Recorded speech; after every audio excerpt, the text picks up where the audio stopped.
این انبار مشروبات یوسف استالین است. هفته روان حکومت گرجستان در شهر تفلیس مجموعی عبارت از 40,000 ظرف شراب نادر دیکتاتور شوروی را باز نمود.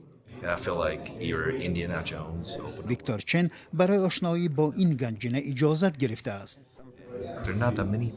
شاید این یکی از همان لحظه‌های تاریخی باشد که ما شاهد آن هستیم.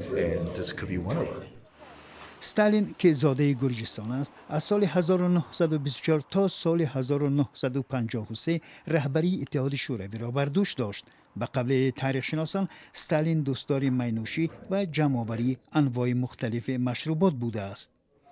یک بخش بزرگ گنجینه مشروبات استالین را شرابی تشکیل می کند که پادشاه روسیه الکساندر سه و پسری او نیکولای دو از مشهورترین مؤسسه های تولید شراب شهر باردای فرانسه خریداری نمودند.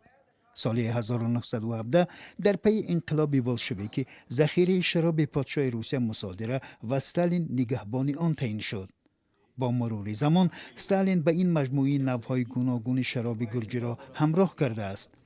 حکومت گرجستان امید دارد که در مزایده از این مجموعه شراب درآمد خوبی به دست درآورده از این حساب یک آموزشگاه تولید و نگهداشت شراب تشکیل خواهد کرد.